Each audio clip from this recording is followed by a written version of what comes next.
Now I've come to the end of my useful life, and there's no point in remaining alive forever, merely becoming a burden to people. So I don't mind now, really, when it comes, as long as it's reasonably peaceful and satisfying sort of death.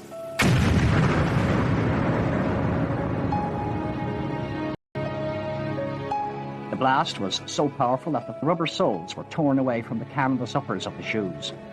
The word that they used to use all the time, spectacular. We scored a spectacular, they would tell journalists. And it was spectacular. It was an amazing event. Maybe in many ways the Mountbatten tragedy was, in many ways, probably one of the most positive things that happened in our relationships. And that seems an extraordinary thing to say, but you know, I mean, it was the beginning of something very positive. The remains of Lord Mountbatten, his grandson and Lady Brabourne were taken to Finner Camp. Mountbatten was an old man leading an innocent life with a large number of children and grandchildren, doing no harm to anyone, quietly enjoying himself in a corner of Ireland. Why on earth should the IRA select him as a target and blow him up?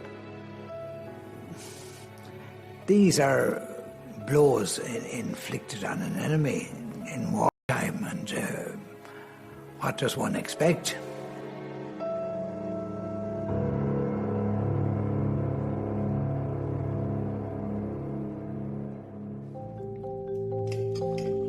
In August 1979, Lord Mountbatten of Burma was enjoying the final days of his annual holiday at his home on the west coast of Ireland. Classy-born came into the family through his wife. It was Edwina Mountbatten's family property. He didn't really go there very much while she was alive, but after she died, they began this practice of annual summer holidays in which the whole family, all the children and progressively more and more grandchildren would assemble. And he attached enormous importance to this. Every August, we all look forward to the fact that there would be a change in Mullaghmore. You'd have a pretty distinguished guest with a fairly large entourage who would visit the area every August. Shadow 5 was the focal point of their holidays, and they spent probably most of the time on the actual boat. He'd been coming to the Irish village of Mullaghmore for nearly 20 years. Despite the continuing violence just a few miles across the border in Northern Ireland, Mountbatten, a grandson of Queen Victoria, believed he was safe. I know it was much more intense, the security, but in August 79, there was just myself and a uniformed colleague on protection duty during the daytime. Throughout the 70s, the IRA grew more sophisticated in its attacks, and it was about to launch its most audacious operation yet. Its target, Mountbatten himself, the last Viceroy of India, decorated war hero, and mentor to Prince Charles. Under the cover of darkness, the terrorists had placed a 50-pound bomb onto the floorboards of Mountbatten's prized motorboat, the Shadow 5, which he kept moored in Mullaghmore. It was extremely well executed. It was easy to put a device into the boat the night before, unguarded and unattended. Lord Mountbatten was a much-loved and well-respected member of the royal family. He had served his country at the highest level, commanding the Navy in Asia during World War II and overseeing the final days of the British Empire in India. Mountbatten was a man of enormous qualities and virtues. He was also a liar, a self-glorifier, a man who, not deliberately, twisted the truth to suit his own purposes.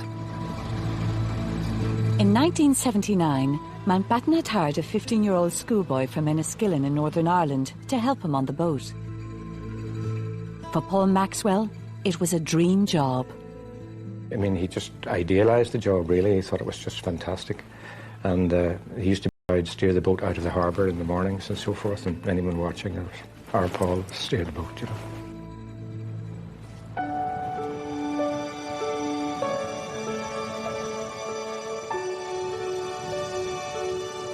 For over 400 years, Classy-born Castle has dominated the skyline over Mullaghmore. Built by a former British Prime Minister. During the 1960s and 70s, it was the ideal location for Mountbatten to escape the formality of life as a royal. Classy-born was for him almost a sacred place because it was the last redoubt in which a family could gather and lead a totally normal family life with no pomposity, no formality, and yet all the kind of hallowed observances which go with regular family holidays. I think without his life in Classieborne, his whole existence as a family man would have been immeasurably impoverished. The visits had become so regular that by the late 70s the royal party caused little disturbance to the sleepy coastal village, and the locals welcomed the employment that came with its arrival. I had a job at Classieborne Castle. I worked there every summer. A great man indeed, but at the same time he was very ordinary and natural person. He spoke with everybody. Everybody liked him. He always seemed to have people looking where he was. There was always interest in him, wherever he went. Lord Mountbatten's security was assessed by the authorities in both Dublin and London. But despite the continuing troubles in the north, neither government was aware of any specific threat and advised him he was safe to travel to County Sligo. We had no inhibition or anxiety at all because we knew that he was a very welcome visitor down there, and we were very anxious to ensure that he would always come back and welcome it. It was, after all, a family place. He was very, very ill-advised to be going there every August. What was he thinking about? And what were his security advisors thinking about? Lord Louis Mountbatten was Prince Philip's uncle, known affectionately as Dickie. He was a prominent member of the British royal family.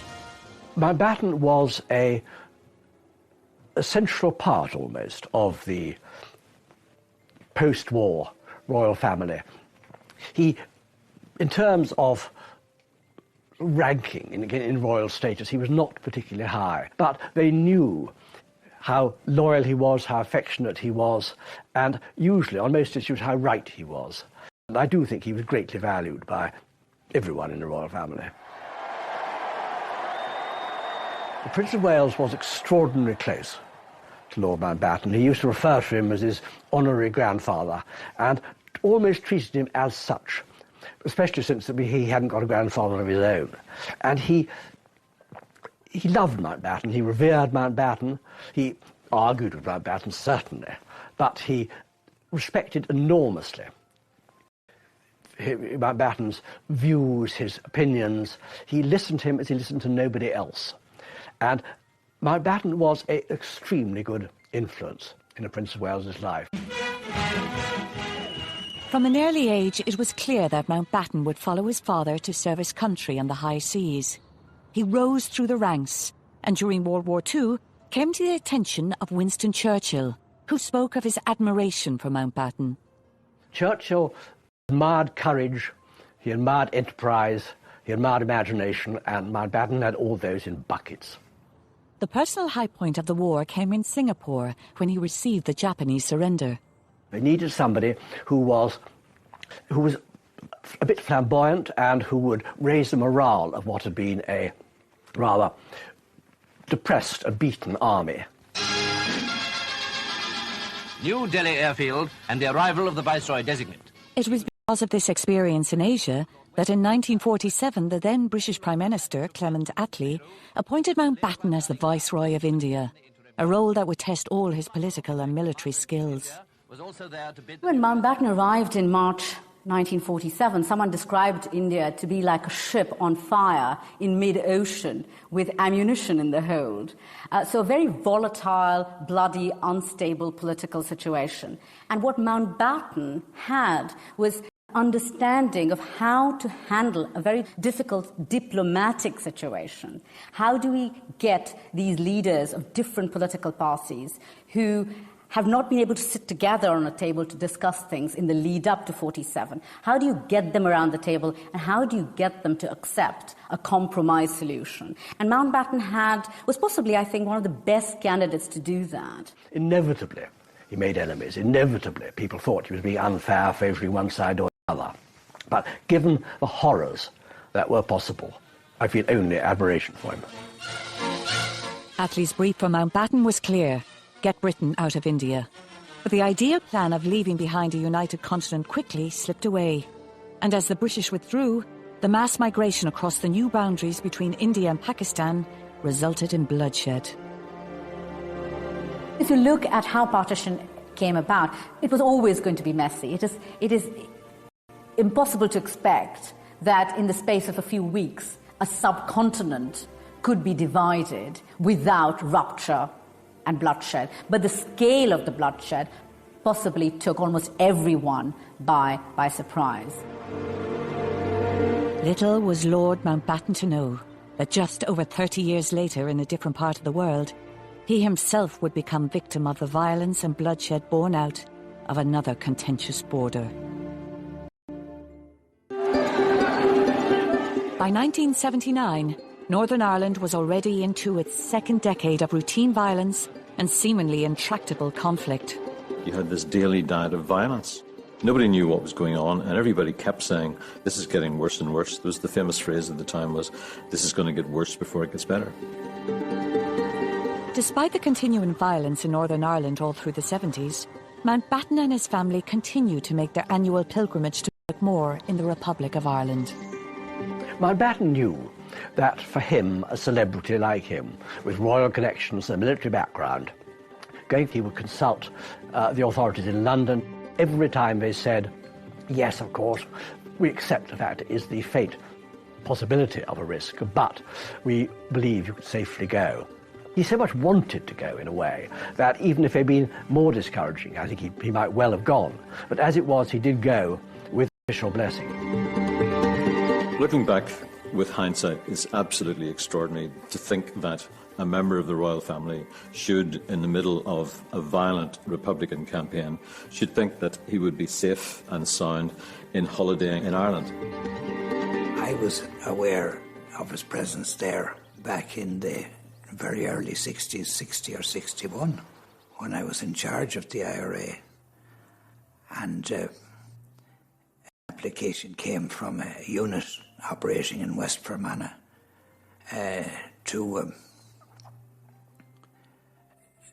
to deal with Lord Mountbatten.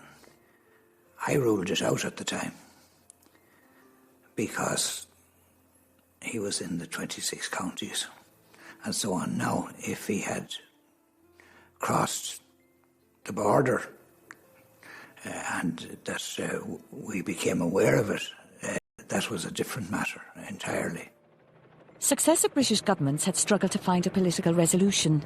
Attempts at power sharing and ceasefires had failed, and Republicans were now digging in for what they termed the Long War. Then, in the spring of 1979, Margaret Thatcher was elected British Prime Minister. Where there is doubt, may we bring faith, and where there is despair, may we bring hope. Thatcher's not someone for whom Northern Ireland is a central issue. She's not someone who cares about the union, about issues of sovereignty, about all the kind of issues of principle that worried some people about Northern Ireland, some people in the Conservative Party about Northern Ireland. She's someone who's always slightly confused by Northern Ireland. Margaret Thatcher had first-hand experience of the violence, losing one of her closest political friends, the MP, Éire Niamh. A bomb exploded under his car as he left the House of Commons during the British general election in 1979. It was an attack that left its mark on Thatcher. They must never, never, never be allowed to triumph. They must never prevail. Éire Niamh had been very important to her, both in her candidature, in her becoming a candidate to be leader of the Tory party, and so eventually Prime Minister, and then in forming her views about Northern Ireland, about which I think she knew very little at first hand, as it were, until that time. And she was still conditioned by what she had learnt from Éire Niamh. What she does have is a very strong notion of terrorism, and she sees Northern Ireland really as top of Margaret Thatcher's political priorities. However, the IRA, growing more and more sophisticated in its attacks, was determined to put it on her agenda. At the beginning of the Troubles, IRA people were pouring petrol into milk bottles, putting a rag in, setting fire to it, and throwing them at the soldiers. Years passed, and they started to get fertilizer, agricultural fertilizer, and grind it down and made a bomb, which sometimes went off and sometimes didn't.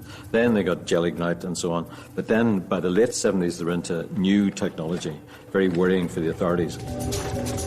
In 1979, the IRA made a technological breakthrough that breathed new life into its campaign.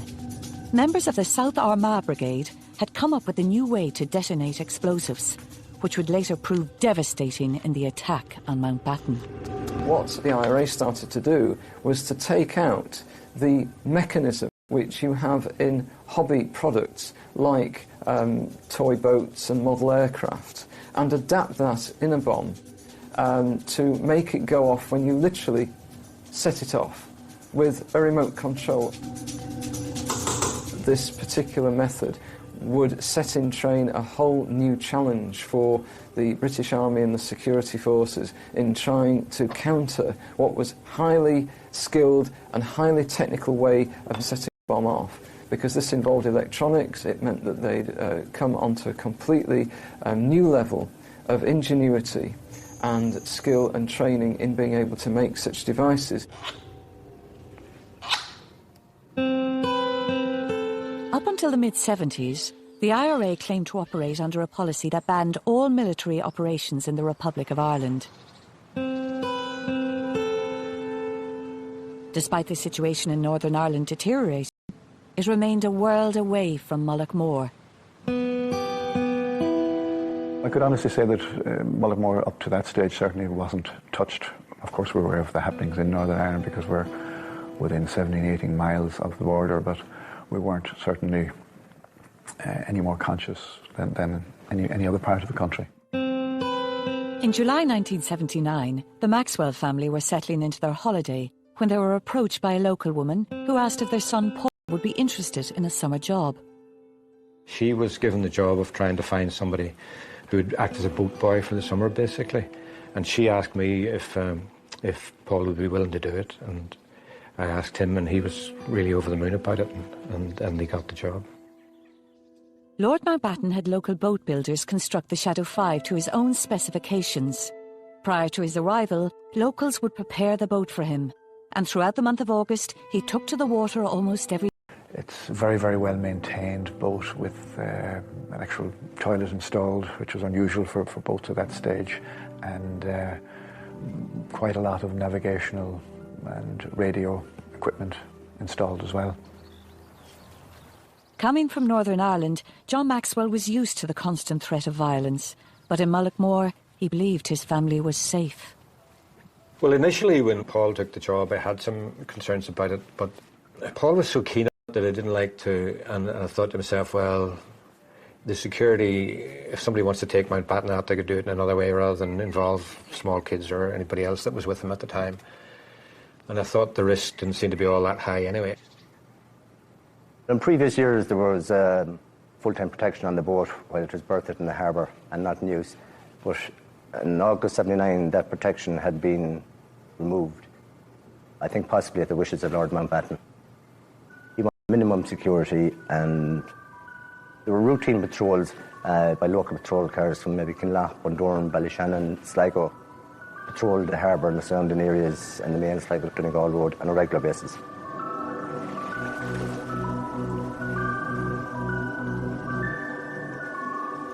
On the night of August 26th, the routine patrols failed to spot two men as they made their way out along Mullaghmore Harbour. The IRA team boarded the Shadow 5 and placed a 50-pound remote-controlled bomb onto the floorboards. This was the IRA showing the world a new frightening capability, both in terms of technology and execution.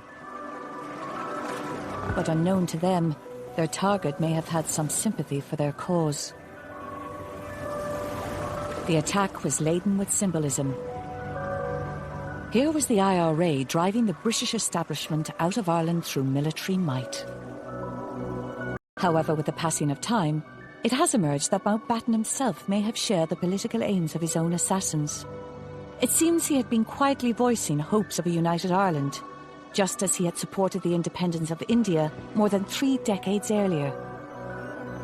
Lord Mountbatten said he wished me to know that he and Ireland's National Archives has turned up a letter written by a Dublin diplomat in 1972 after he'd spoken to Mountbatten about the Irish constitutional question. He was in no doubt where the Royal stood. They hope that this can be developed into a major advance towards the final solution. Reunification is the only eventual solution. If there's anything he can do to help, he will be most happy to cooperate. Mountbatten was naturally liberal in his instincts. Whatever community he was in, he thought that I suspect that secretly, he thought that the end, reunification, was inevitable. All I can say is I wish that Lord Mountbatten had spoken up about that. I'm very interested to hear that, as I haven't been aware of that up to this. But he should have spoken up, and it would have a certain impact at the time. And who knows, it might have changed or helped to change the course of history.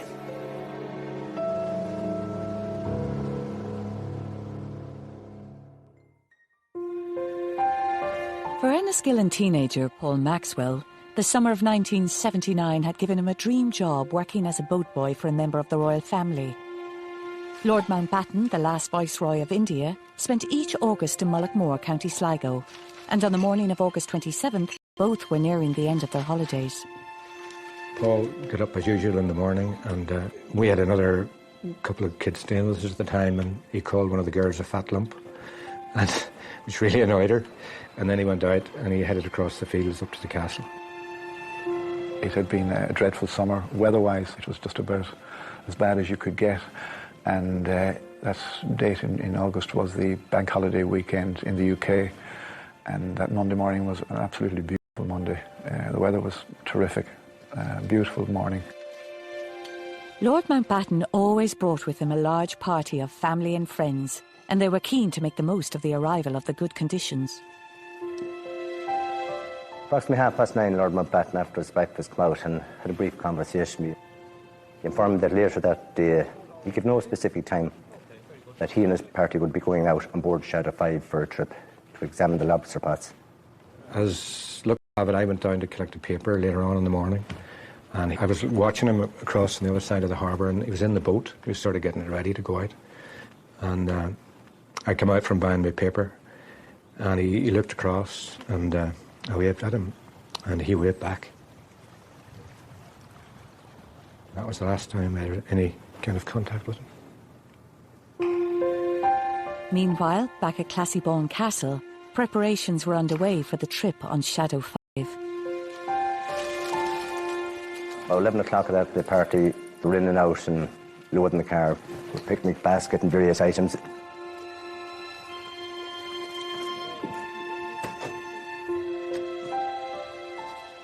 So they all bailed into the car and we headed for the...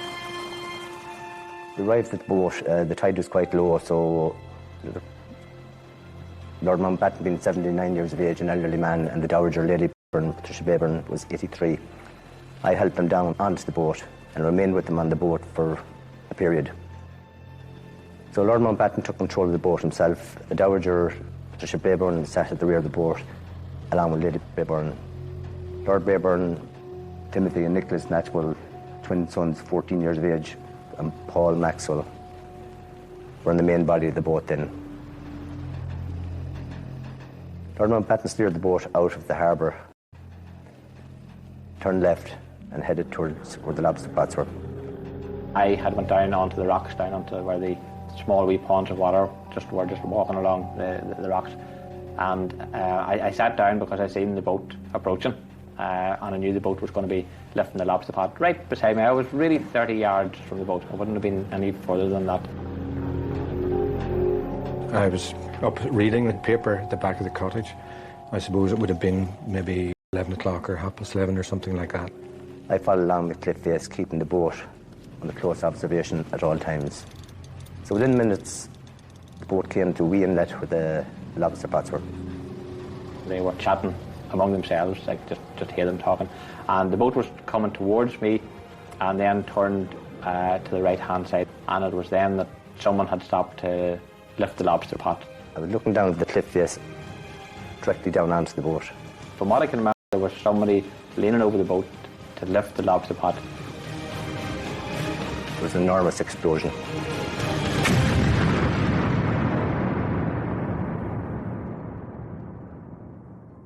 It just riz clean out of the water. It went straight up into the air. It didn't spread out at all. It just went straight up. And it seemed to go up into the air for about, to me, like 5 seconds before there was another merciful explosion.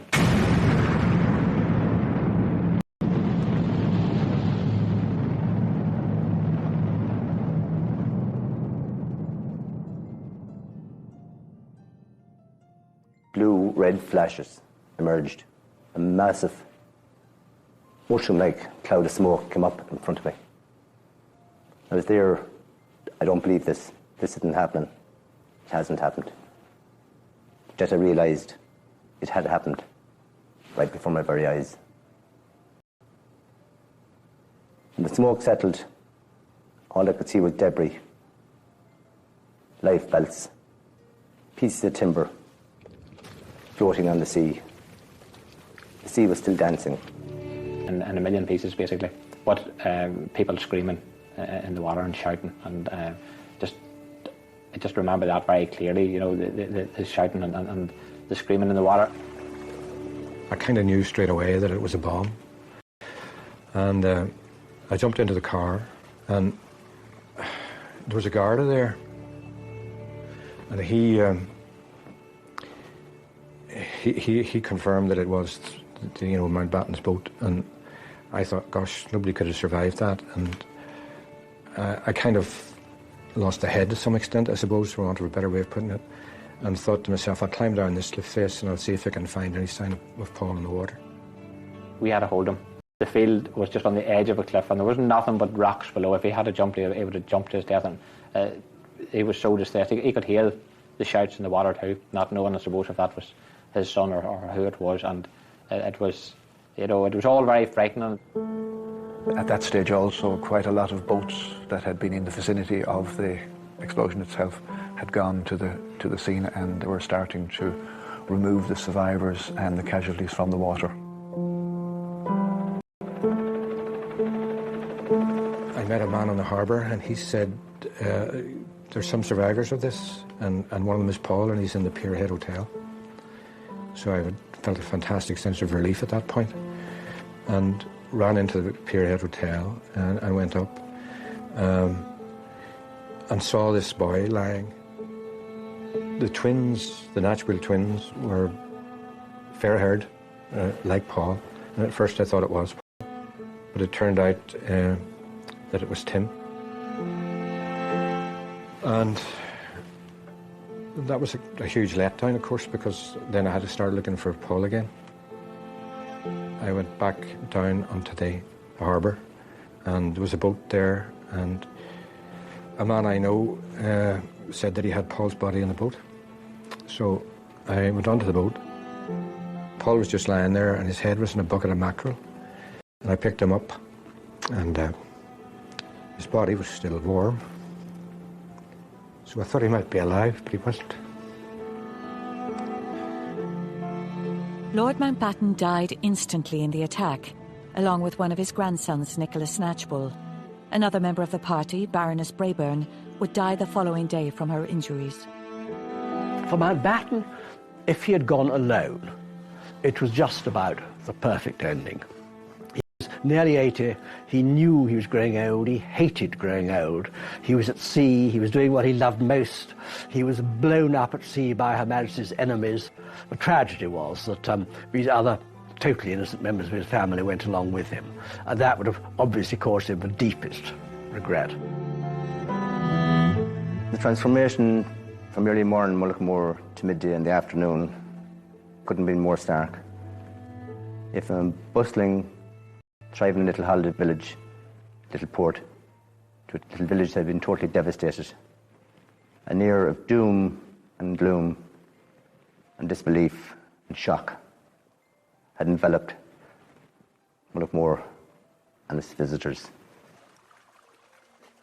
Whenever people were standing around the harbour talking about it afterwards, I was down in the middle of it, and I can remember telling people I saw what happened, So I suppose at 14 years of age, it was a big event for me, and I was saying that, I had seen what had happened. How did you know that it was Lord Mountbatten's boat? Because I was down in the harbour yesterday evening and I seen his boat and I recognised it. Well, there's a green with a white cab and I just recognised it was his boat. I knew that there was only Canada's boat in the harbour. I knew there was one.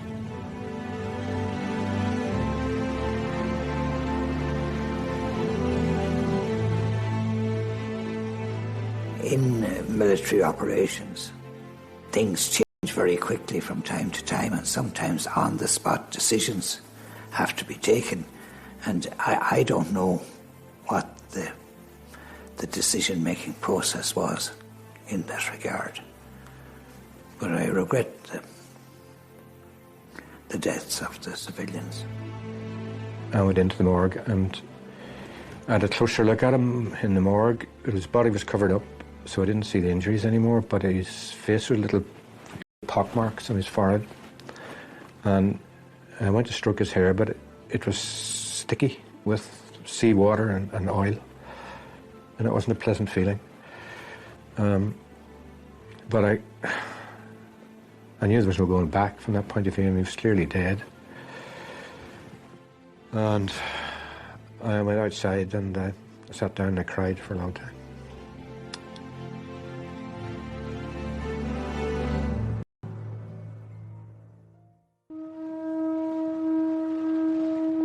In August 1979, the IRA had struck right at the very heart of the British establishment with the killing of Lord Mountbatten of Burma while he was on holiday in Ireland. The scale of the human tragedy very quickly became a political crisis in London and Dublin as news emerged of the unprecedented atrocity. It was in holidays in Lange, coming in from the golf course, when somebody ran up to me and said, "Did you hear what has happened? Did you hear?" I said, "No, I haven't an idea," but I never knew. And my immediate reaction was to get back to Dublin as fast as I could. And the news was about to get a whole lot worse. 2 hours after Mountbatten, the IRA again used its remote control technology to kill 18 members of the Parachute Regiment at Warrenpoint in County Down. The attacks had been planned and executed with ruthless precision. Separately, these were two of the worst, the most awful attacks of the Troubles, with civilians and an old man dying in one attack and a lot of soldiers dying in the other. Separately, they would have still have been a tremendous shock, but together, it was almost mind-blowing, to use the word that was used in those days, that the IRA, which it seemed to be a bit dipping down, could manage this. It was a huge moment where everybody realised that the Troubles weren't just gradually going away, that this had arrived, that these people were so ruthless. The Irish Prime Minister had cut short a holiday in Portugal and was on his way back as the rest of the cabinet met in emergency session. It was a very steamy sort of an atmosphere.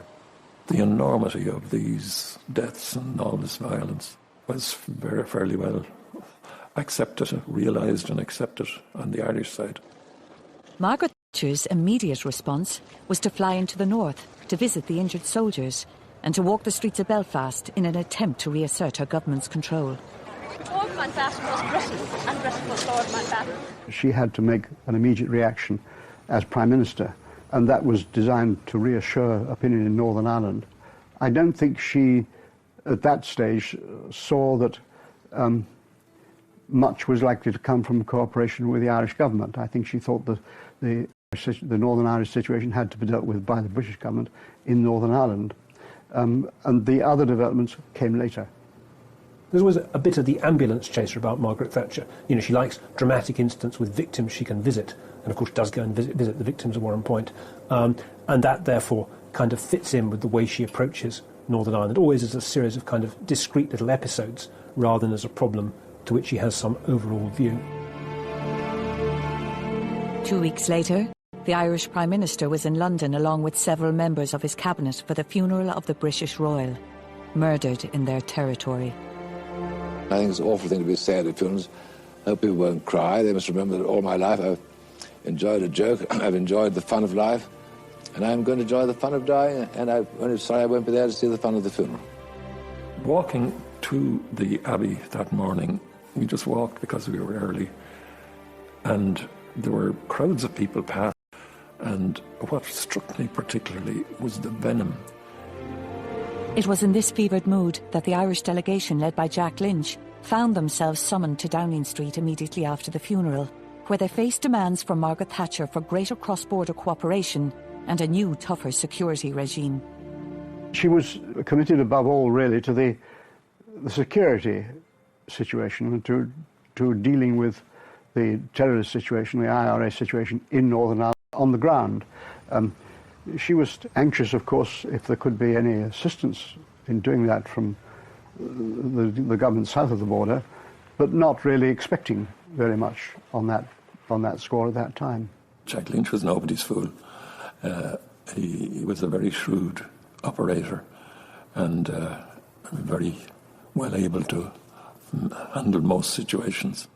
One of the ways in which I thought we might help the Taoiseach would be to produce a document of this size which he could slip in his pocket and look at in the car on the way to the meeting, so that all the points are there.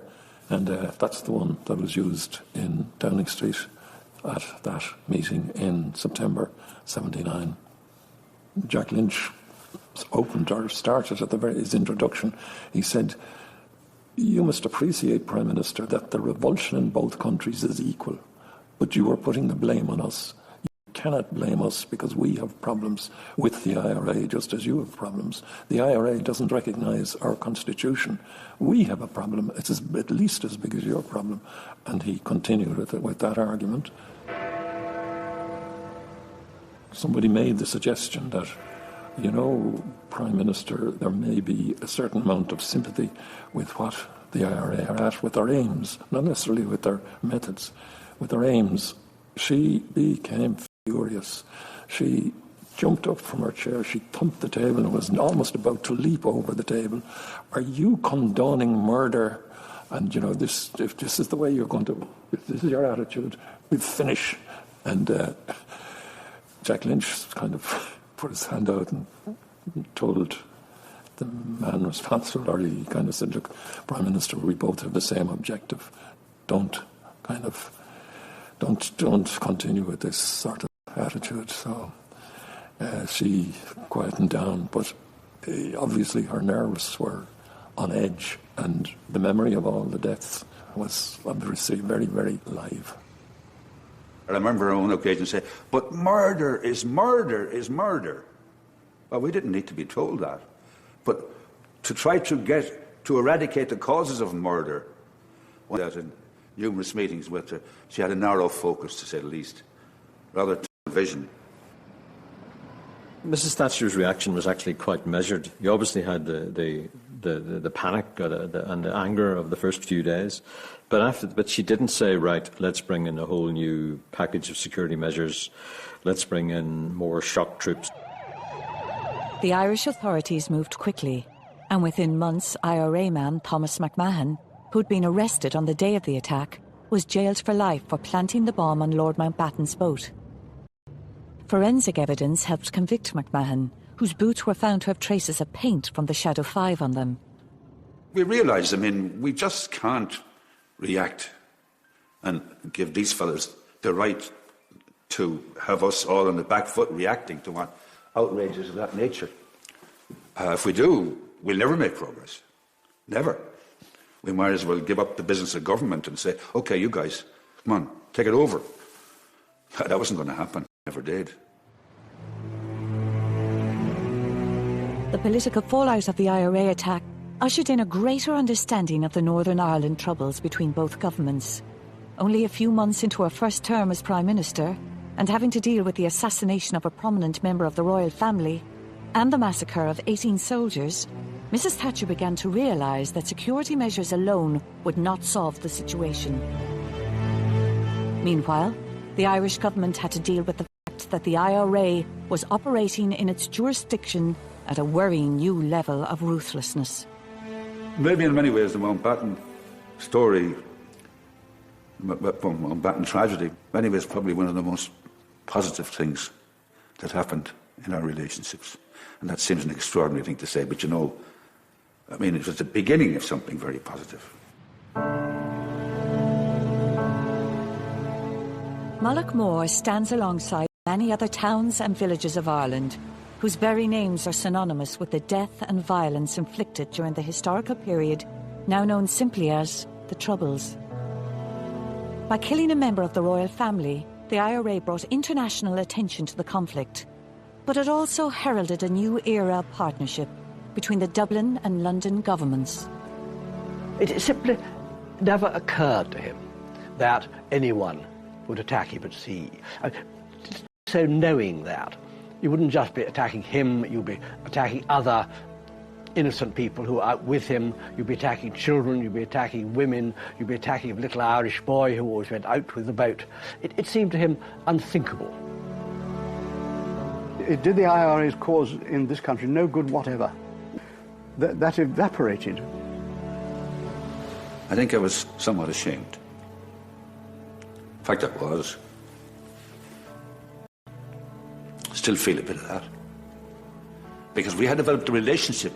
We were showing our maturity as a people.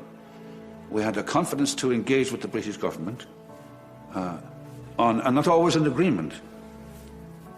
And then to see this happen, you'd have to feel somewhat ashamed. I did. Jack did. But I think our British counterparts understood that too. So it didn't damage our relationships at all.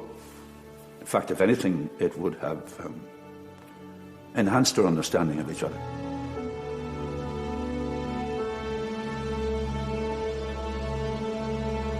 Their feats are legendary, serving as a blueprint for warfare thousands of years later. Battles BC uses stunning graphics to show leaders from the ancient world in some of the greatest conflicts in history. See it tomorrow afternoon at 4 as part of the free weekend pass on Sky 3.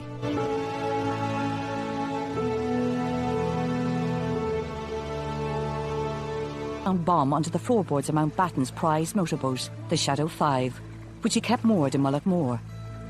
It was extremely well executed. It was easy to put a device into the boat the night before, unguarded and unattended. Lord Mountbatten was a much-loved and well-respected member of the royal family. He had served his country at the highest level, commanding the Navy in Asia during World War II and overseeing the final days of the British Empire in India. Mountbatten was a man of enormous qualities and virtues. He was also a liar, a self-glorifier, a man who, not deliberately, twisted the truth to suit his own purposes. In 1979, Mountbatten had hired a 15-year-old schoolboy from Enniskillen in Northern Ireland to help him on the boat. For Paul Maxwell, it was a dream job.